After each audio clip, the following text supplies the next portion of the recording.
आओ बेटा, अब हम इस लेक्चर में देखेंगे किंगडम प्लांटी और kingdom animalia, virus, viroid, lichen और उसके साथ साथ प्रायन। अच्छा, यहां पर याद रखना कि किंगडम प्लांटी, किंगडम एनिमेलिया को हम ब्रीफली देखेंगे चैप्टर नंबर 3 और चैप्टर नंबर 4 के रिवीजन में हम इसको डिटेल में देखेंगे। बात करते हैं किंगडम प्लांटी की। देखो, मोनेरा आपका प्रोकैरियोट है, बाकी बचे सबके सब यूकैरियोट है। तो प्लांटी, एनिमेलिया ये क्या हुए आपके यूकैरियोट। अब बेटा प्लांटी किंगडम में अगर हम बात करें, जिसे हम कॉमनली क्या बोल देते हैं, प्लांट्स। तो बेटा जो प्लांट है वो आपके ऑटोट्रॉप्स होते हैं, फोटो ऑटोट्रॉप। फोटो ऑटोट्रॉप इसका मतलब सनलाइट की मदद से ये भोजन बनाते होंगे।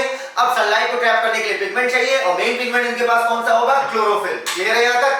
अच्छा, कुछ मेंबर, सभी नहीं, कुछ मेंबर इनके पार्शियली बोला है, पार्शियली हेटेरोट्रॉपिक होते हैं, कंप्लीटली हेटेरोट्रॉपिक नहीं, पार्शियली हेटेरोट्रॉपिक। कंप्लीटली हेटेरोट्रॉपिक होंगे तब तो प्लांट में रख ही नहीं जा सकते।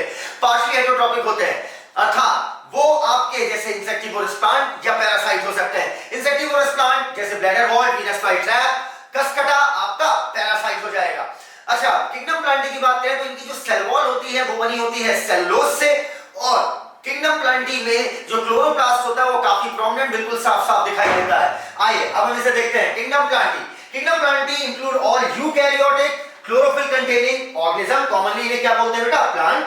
कुछ मेंबर, फ्यू को ध्यान रखना, few member are partially heterotrophic such as insectivorous plant और पैरासाइट। ब्लैडर वॉर्ट इंपॉर्टेंट है, याद रखना, प्लांट किंगडम में एग्जांपल दिया नहीं है।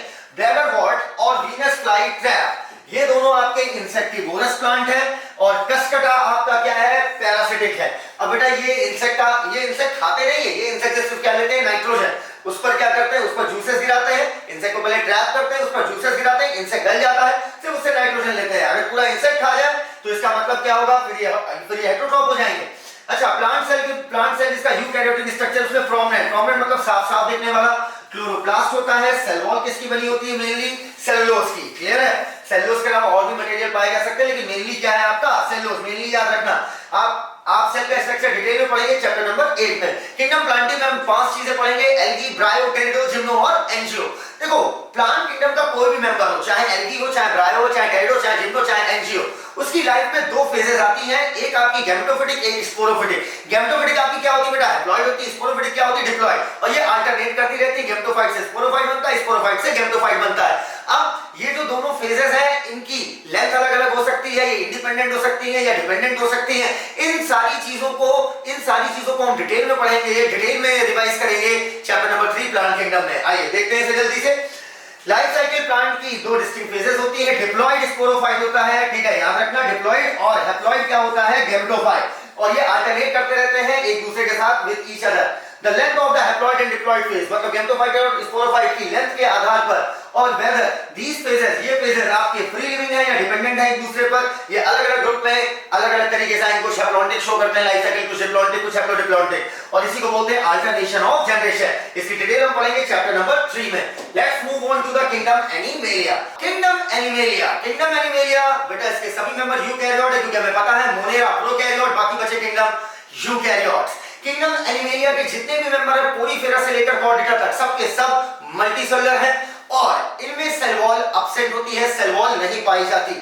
अच्छा, अगर हम बात करें कि ये भोजन कैसे लेते हैं, तो इनका भोजन लेने का तरीका होलोजोइक है, अर्थात ये सीधा इंजेस्ट करते हैं फूड को, और ये डायरेक्टली या इनडायरेक्टली किसी भी तरीके से डिपेंडेंट तो प्लांट पे ही है। अब भाई हर्बीवोरस तो डायरेक्टली प्लांट को खा रहा है, लेकिन जो कार्निवोरस है वो हर्बीवोरस को खा रहा है, और हर्बीवोरस प्लांट को खा रहा है। तो अल्टीमेटली जितने भी एनिमल्स के मेंबर है वो डायरेक्टली या इनडायरेक्टली आपके डिपेंडेंट है किस पे, प्लांट पर। Herbivorous directly, carnivorous indirectly. अच्छा, और जो आपकी जो किंगडम एनिमेलिया है, ये इनकी बॉडी में डाइजेस्टिव कैविटी होती है, ठीक है, जिसमें खाने को डाइजेस्ट करते हैं और खाने को स्टोर करते हैं, ये ग्लाइकोजन और फैट के रूप में। वहीं पर प्लांट बेटा किस रूप में स्टोर करते हैं, स्टार्च के रूप में स्टोर करते हैं, ठीक है। और इनकी लाइफ में एक फिक्स ग्रोथ पैटर्न होता है, जुवेनाइल फेज आएगी, फिर इनकी रिप्रोडक्टिव फेज आएगी, फिर इनकी पोस्ट रिप्रोडक्टिव फेज मतलब सीनेसेंस आएगी, फिर डेथ होगी, और इनकी एक फिक्स मॉर्फोलॉजी होती है, माइकोप्लाज्मा की तरह प्लियोमॉर्फिक नेचर के नहीं होते हैं। इनके मेंबर्स में क्या होता है बेटा, न्यूरोमोटर मैकेनिज्म अर्थात सेंसरी मैकेनिज्म जो है, अर्थात किसी भी चीज को, किसी भी स्टिमुलस के प्रति रिस्पांस देने का मैकेनिज्म काफी इलैबोरेट, काफी डेवलप्ड होता है। Most of the member of kingdom animalia shows locomotion, मतलब वो एक जगह से दूसरी जगह जा सकते हैं। मोस्ट बोला है क्योंकि बेटा पोलीफेरा लोकोमोशन नहीं कर सकते और सिलेंट्रेटा के कई सारे मेंबर लोकोमोशन नहीं कर सकते, लेकिन मोस्टली इनके मेंबर आसानी से लोकोमोट करके एक जगह से दूसरी जगह चले जाते हैं। तो चलिए अब हम क्या करेंगे, एनसीईआरटी के थ्रू इसकी हम रीडिंग करते हैं। हेटेरोट्रोपिक यूकैरियोटिक ऑर्गेनिज्म, ठीक है। अगला multicellular cell, lack cell wall, directly या इनडायरेक्टली डिपेंड करते हैं प्लांट पर फॉर फूड, डाइजेस्ट करते हैं खाने को इंटरनल कैविटी में और स्टोर करते हैं फूड को ग्लाइकोजन और फैट के रूप में, और प्लांट स्टोर करता है किस फॉर्म में बेटा, starch. Their mode of nutrition is holozoic, अर्थात सीधा सीधा खाने को इंजेस्ट करते हैं, और they follow definite growth pattern, अर्थात इनका जो ग्रोथ पैटर्न है ये फिक्स है कि जुवेनाइल आएगा, रिप्रोडक्टिव आएगा, देन सीनेसेंट आएगा, और ये एडल्ट होकर एक डेफिनेट शेप और साइज को अटेन करते हैं। हायर फॉर्म, जो इनकी हायर फॉर्म होती है उनमें इलैबोरेट मतलब डेवलप सेंसरी न्यूरोमोटर और न्यूरोमोटर मैकेनिज्म मतलब इनका न्यूरल सिस्टम, अर्थात ओवरऑल बोला जाए तो इनका neuroendocrine system comparison to other kingdom इनका काफी इलैबोरेट होता है। मोस्ट ऑफ देम, ऑल नहीं, most of them are capable of locomotion. All क्यों नहीं बेटा, क्योंकि पोलीफेरा लोकोमोशन करने में असक्षम है, सिलेंट्रेटा के भी कई सारे मेंबर लोकोमोशन करने में असक्षम है। अच्छा, इनमें क्या होता है बेटा, मेल और फीमेल क्या होगी बेटा, कॉपलेट करेंगे आपस में, और मेल फीमेल कॉपलेट करेंगे, और फीमेल के अंदर जो बच्चा होगा वो 9 महीने तक, भाई अगर हम लोग की बात किया जाए ह्यूमन की तो बेटा 9 मंथ्स, ठीक है, बच्चा 9 मंथ रहता है गेस्टेशन पीरियड। अलग अलग एनिमल्स में गेस्टेशन पीरियड क्या होता है, अलग अलग, तो इनका एम्ब्रियोनिक डेवलपमेंट भी बिल्कुल एक पैटर्न वाइज होता है कि फर्स्ट मंथ में ये बनेगा, सेकंड मंथ में ये बनेगा, थर्ड मंथ में ये बनेगा, फोर्थ मंथ में ये बनेगा, ठीक है। The sexual reproduction is by copulation of male and female followed by embryonic development, उसके बाद एम्ब्रियोनिक डेवलपमेंट होगा, और इसके हम मुख्य गुण जितने भी एनिमेलिया के वो चैप्टर नंबर 4 में पढ़ेंगे। Now let's start virus, viroid and lichen. R H. Whittaker 1969 में इन्होंने अपना 5 किंगडम क्लासिफिकेशन दिया, और इन्होंने लाइकेन को, वायरसेस को, वायरॉइड को, प्रियॉन्स को इन्होंने अपने क्लासिफिकेशन में कोई जगह नहीं दी। भाई लाइकेन को इसलिए जगह नहीं दी कि लाइकेन कोई सिंगल ऑर्गेनिज्म तो है नहीं, लाइकेन के अंदर बेटा 2 ऑर्गेनिज्म है, एक फंजाई है और एक एल्गी है, तो लाइकेन को जगह देना बनता नहीं है। और रही बात वायरस की, वायरसेस की, वायरॉइड की और प्रियॉन की, तो बेटा ये ए सेलुलर है, अर्थात ये कंप्लीट सेल तो है नहीं इनमें। अब कंप्लीट सेल है नहीं और कंप्लीट सेल नहीं है तो बेटा हम लिविंग तो मान नहीं सकते, ठीक है। अब अल्टीमेटली कंप्लीट सेल ना होने की वजह से वायरसेस, वायरॉइड, प्रियॉन्स को भी बिटकर ने जगह नहीं दी। इतनी बातें एकदम क्लियर। अच्छा, और देनी भी नहीं चाहिए थी, ठीक है। और थोड़ा सा अगर आप लॉजिक लगा लो तो और भी लगा लो लॉजिक, चलो वायरस तो खोज लिए गए थे, लेकिन वायरॉइड तो 1971 में खोजे गए थे और 1969 में आर.एच. बिटकर का क्लासिफिकेशन आया था, इस वजह से भी जगह नहीं दे सकते थे, ठीक है। हम आज भी नहीं दे पाएंगे क्योंकि आज भी तो ए सेलुलर ही है ना, ठीक है। अब बेटा हम सब कभी ना कभी फ्लू से, अर्थात कॉमन कोल्ड से, सर्दी जुकाम से कभी ना कभी पीड़ित होंगे, और हम जानते हैं उसके सिम्टम्स क्या है, और नहीं भी होगे पीड़ित तो सामने वाले का देख के तुम बता सकते हो, ठीक है। अच्छा, अगर हम बात करें बेटा वायरसेस की, तो वायरसेस जो है आपकी बॉडी के बाहर, मतलब होस्ट के बाहर इनर्ट क्रिस्टलाइन फॉर्म में होते हैं, बिल्कुल नॉन रिएक्टिव फॉर्म में, लेकिन बिल्कुल नॉन लिविंग। लेकिन जैसे ही आपकी बॉडी के अंदर एंट्री करता है, एंट्री करते ही वो क्या करता है, वो आपकी सेल को हाईजैक कर लेता है, पूरी आपकी जो सेल की मशीनरी है अब उसके कंट्रोल में आ जाती है, और रेप्लिकेट करके अपनी कॉपीज बनाता है, और अल्टीमेटली होस्ट को वो मार देता है। तो क्या कहें हम कि हमारी बॉडी के अंदर तो लिविंग की तरह बिहेव कर रहा है, बॉडी के बाहर नॉन लिविंग की तरह, तो सर वायरस लिविंग है कि non living?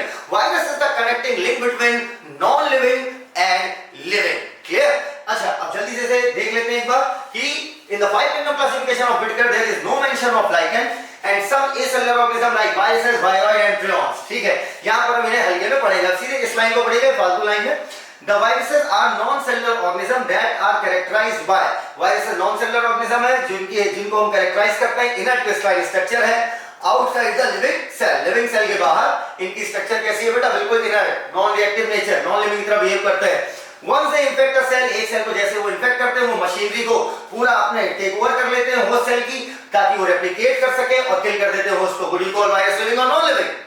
Connecting link between non-living and living, ठीक है। अब वायरस की थोड़ी हिस्ट्री सुनते हैं बेटा। दिमित्री इवानोव्स्की ये 1892, ये वो साइंटिस्ट है जिन्होंने सबसे पहले वायरस टर्म दिया। इन्होंने क्या क्या किया, अच्छे सुनना। दिमित्री इवानोव्स्की ने वायरस टर्म दिया, पास्चर मत लगाना, एनसीईआरटी चेंज कर दिया, ध्यान रखना उसे। दिमित्री इवानोव्स्की 1892 में इन्होंने वायरस टर्म दिया। टर्म वायरस का मतलब होता है वेनमस फ्लूइड या पॉइजनस फ्लूइड, मतलब जहरीला तरल पदार्थ। अच्छा, दिमित्री इवानोव्स्की ने बताया कि कुछ माइक्रोब्स हैं जो टोबैको में मोज़ेक डिजीज करा रहे हैं, मतलब टोबैको की पत्तियों में चितकबरापन ला रहे हैं, ठीक है।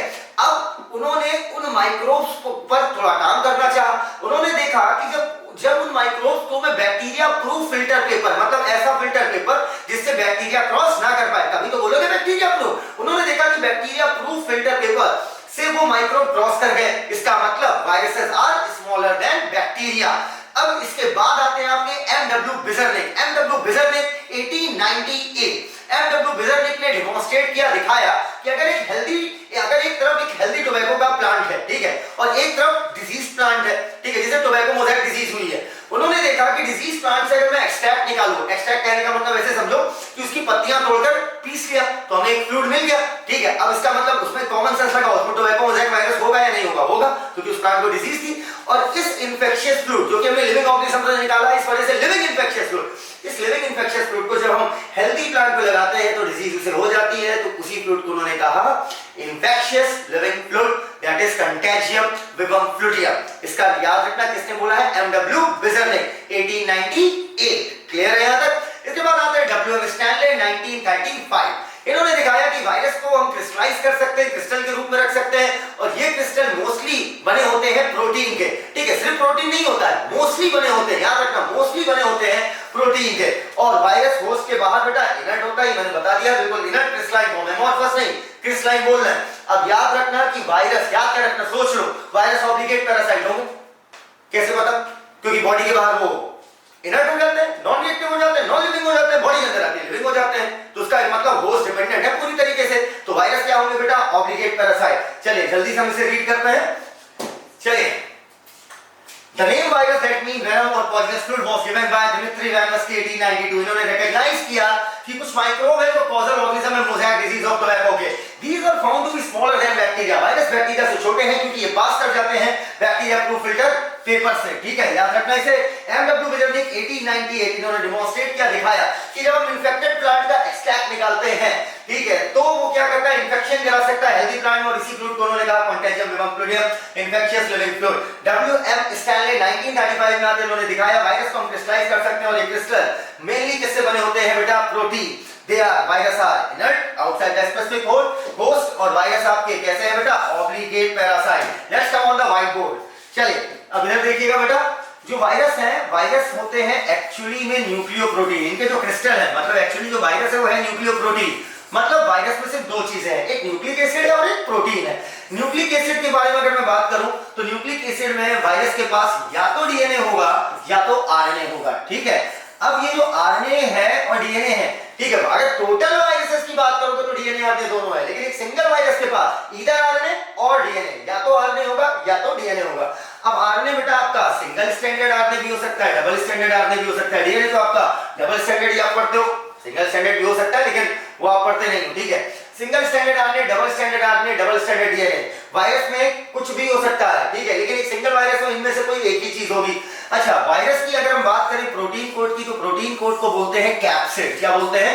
कैप्सिड। और कैप्सिड की एक सिंगल यूनिट कहलाती है कैप्सोमियर, जहां पर ये सिंगल यूनिट अलग अलग तरीके के अलग अलग फॉर्म में ये अरेंज हो जाती है और कंप्लीट प्रोटीन की कोड बनाती है, जिसे हम क्या बोलते हैं? कैप्सिड। अब बेटा वो अरेंजमेंट हेलिकल भी हो सकता है, पॉलीहेड्रल भी हो सकता है। पॉलीहेड्रल मतलब जिसके कई सारे कॉर्नर हो, तो हेलिकल पॉलीहेड्रल फॉर्म में कैप्सोमियर सस्ती चली जाती है और कंप्लीट कैप्सिड तैयार हो जाती है। अच्छा, अब बेटा एक चीज देखना जरा, जो आपका देखो जनरली बोल रहा हूं, ऑलवेज नहीं, जनरली ऐसा देखा गया है कि सिंगल स्ट्रैंडेड आरएनए वाले जो वायरस हैं, जिनके genetic material single stranded RNA है, वो प्लांट में डिजीज कराते हैं। जनरली, ऑलवेज नहीं, क्योंकि कॉलीफ्लावर मोज़ेक वायरस, जो कॉलीफ्लावर में मोज़ेक लाता है, उसके पास होता है डबल स्ट्रैंडेड डीएनए, ठीक है।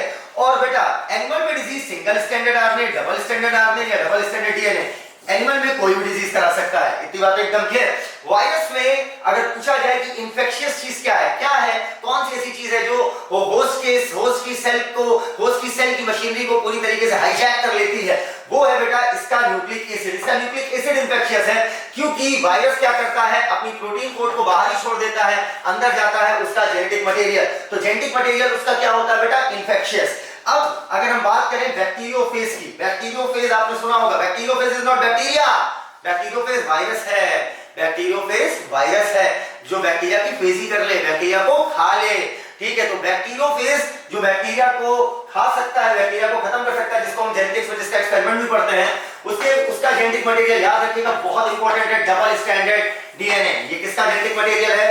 बैक्टीरियोफेज का। क्लियर? बैक्टीरियोफेज क्या होते हैं बेटा? वायरस। चलो अब हम अगर आगे बात करें तो वायरस कुछ डिजीजेस कराता है, ट्रिक याद रखना, इन मुसम्मी जानते होगे, इन मुसम्मी, ठीक है। इनसे हुआ बेटा इन्फ्लुएंजा, इनसे क्या हुआ? Influenza.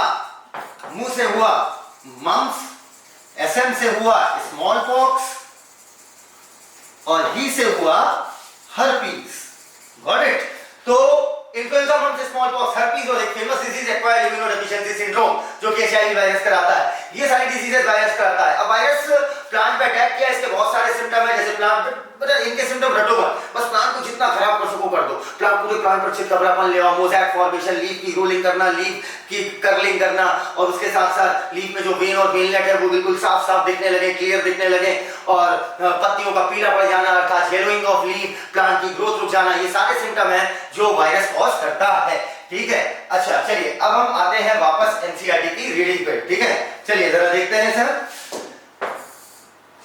In addition to protein, protein के साथ साथ in addition to protein virus also contain genetic material, virus के पास जेनेटिक मटेरियल भी होता है, और इसका जेनेटिक मटेरियल बताया था इन्फेक्शियस है।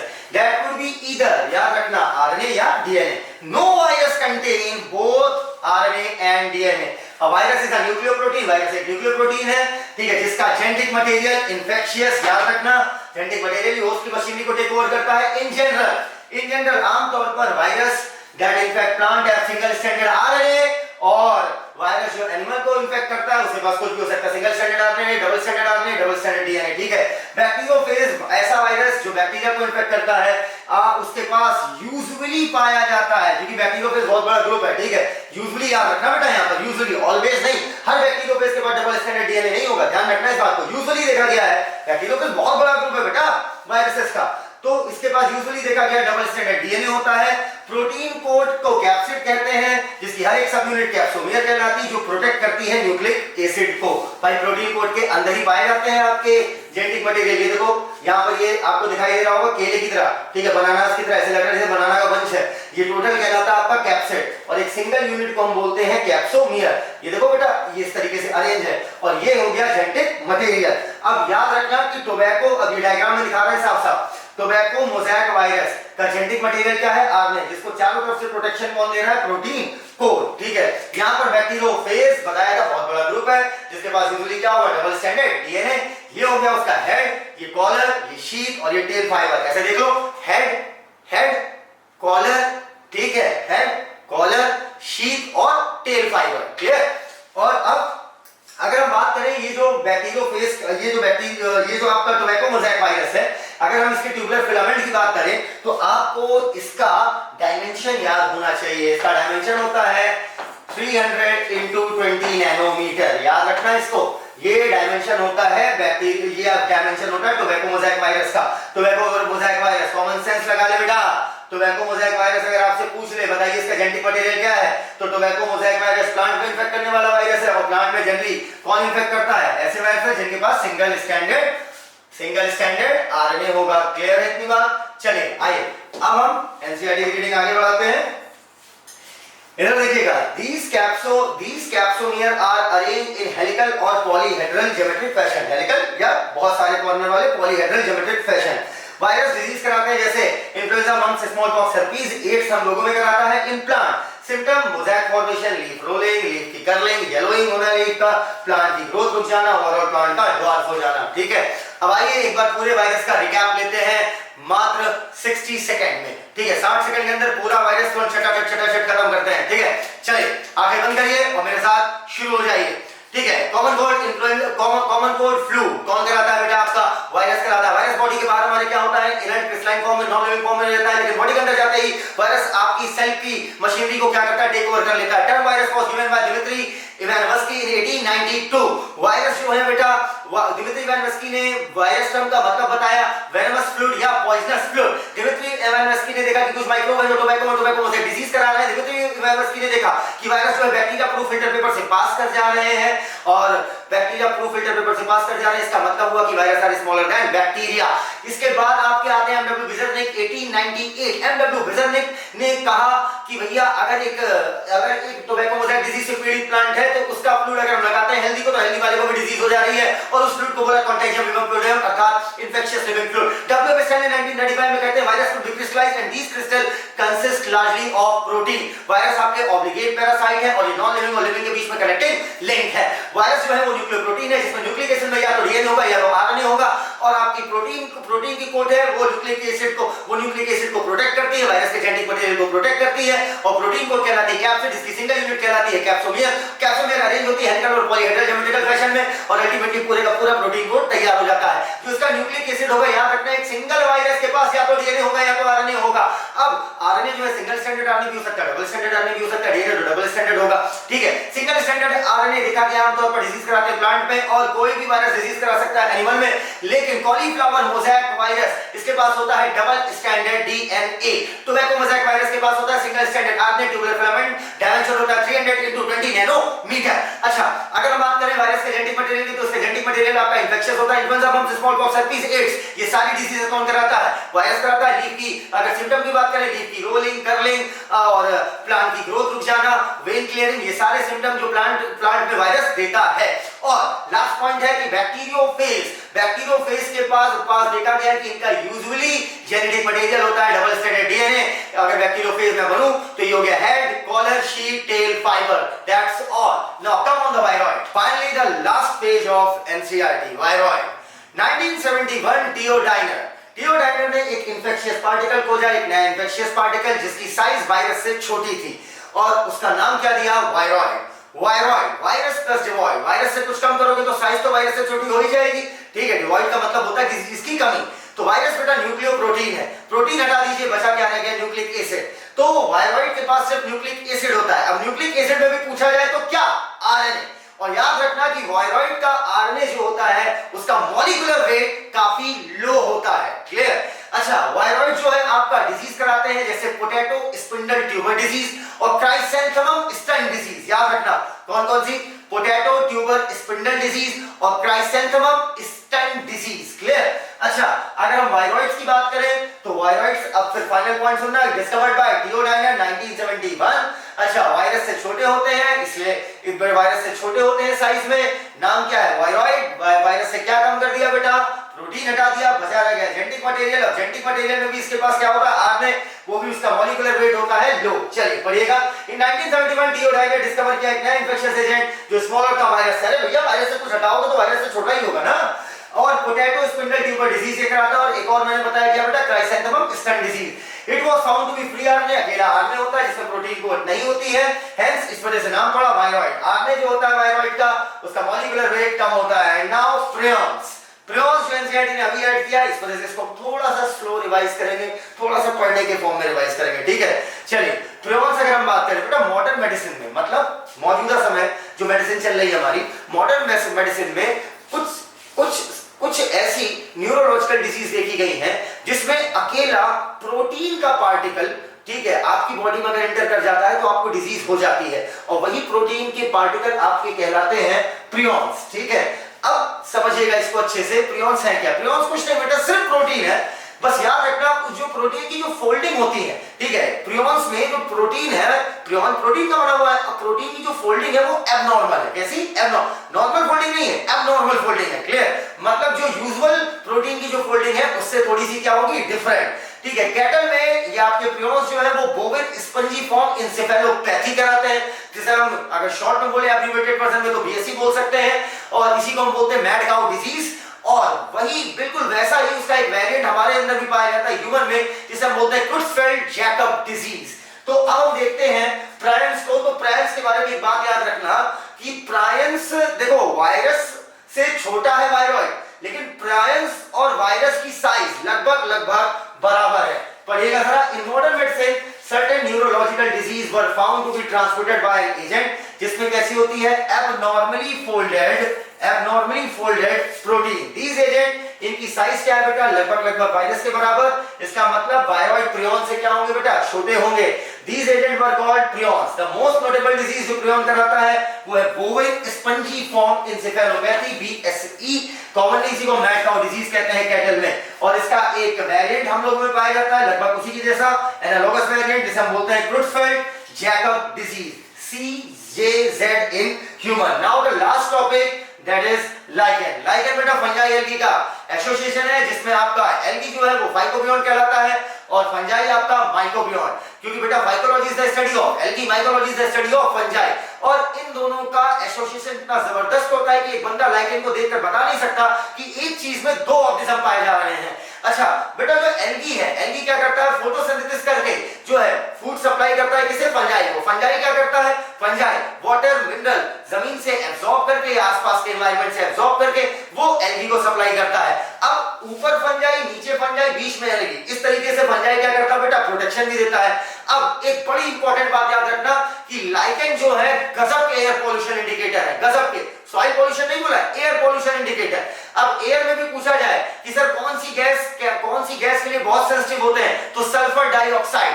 तो मैं कह सकता हूं कि लाइकेन आर जबरदस्त गुड एयर पोल्यूशन इंडिकेटर। और एयर में भी पूछा जाए तो SO2 clear, sulphur dioxide gas के लिए बहुत सेंसिटिव होते हैं। जहां पर भी पोल्यूशन ज्यादा है वहां पर लाइकेन नहीं पाए जाएंगे। अब एक सवाल है एनसीईआरटी एग्जाम्पल का कि अगर लाइकेन से हम एल्गी और फंजाई को अलग कर दें तो क्या ये सर्वाइव कर पाएंगे? ये इंडिपेंडेंटली सर्वाइव नहीं कर पाएंगे, इनका ऑब्लिगेट सिम्बियोटिक रिलेशनशिप होता है। तो चलिए लाइकेन देखिए, lichen are symbiotic association, mutually useful association, आपस में एक दूसरे का फायदा कराते हैं। एल्गी फंजाई, एल्गी जो है इसमें फाइकोबियन, फंजाई आपका माइकोबियन। अच्छा एल्गी ऑटोट्रॉपिक, आपका फंजाई हेटेरोट्रॉपिक। एल्गी प्रिपेयर करता है फंजाई के लिए फूड और फंजाई प्रोवाइड करता है शेल्टर देता है और एब्जॉर्ब करता है मिनरल न्यूट्रिएंट और वाटर अपने पार्टनर के लिए, एल्गी के लिए। इनका एसोसिएशन इतना क्लोज होता है कि बंदा लाइकेन को देखे नेचर में तो समझ ही नहीं सकता कि इसमें दो अलग अलग ऑर्गेनिज्म एक ही लाइकेन में है। Lichen are very good pollution indicator और पॉल्यूशन में भी पूछे अगर तो सल्फर डाई, चल भी जाओ, सल्फर डाइऑक्साइड के ये सल्फर डाइऑक्साइड के लिए लाइकेन बहुत सेंसिटिव होता है, ठीक है। They do not grow in polluted area. चलिए अब हम एनसीईआरटी की समरी में जाते हैं, सिर्फ हाइलाइटेड लाइन पढ़नी, बाकी सब कंटेंट में है। बायोलॉजिकल क्लासिफिकेशन प्लांट एनिमल का सबसे पहले प्रपोज करने वाले एरिस्टोटल थे, जिन्होंने सिंपल मॉर्फोलॉजिकल कैरेक्टर लिया था। एरिस्टोटल बताया था बेटा आपको, प्लांट को बांटा था इन्होंने किसमें, ठीक है, हर्ब, श्रब और ट्री में, और एनिमल को इनाइमा और एनाइमा। बैक्टीरिया बिल्कुल फंजाई की तरह ये भी हर जगह पाए जाते हैं, कॉस्मोपॉलिटन होते हैं। और इधर देखिएगा एक point, animal reproduce mostly by the sexual mode. Animal में एसेक्सुअल सेक्सुअल दोनों होता है, लेकिन हायर की बात करोगे तो सिर्फ सेक्सुअल एडॉप्ट किए हुए हैं, ठीक है। तो याद रखना कि मोस्टली अगर पूछा जाए एनिमल क्या कर सकते हैं, एसेक्सुअल सेक्सुअल दोनों, लेकिन दोनों में मोस्टली क्या करेंगे, सेक्सुअल। अच्छा अब अगर हम जाएं इसके क्वेश्चंस पर तो इनके क्वेश्चंस आपके एग्जाम के पॉइंट ऑफ व्यू से इंपॉर्टेंट नहीं है, तो आप इसे इग्नोर कर दीजिएगा। इस तरीके से बायोलॉजिकल क्लासिफिकेशन का एंड होता है। थैंक यू, धन्यवाद।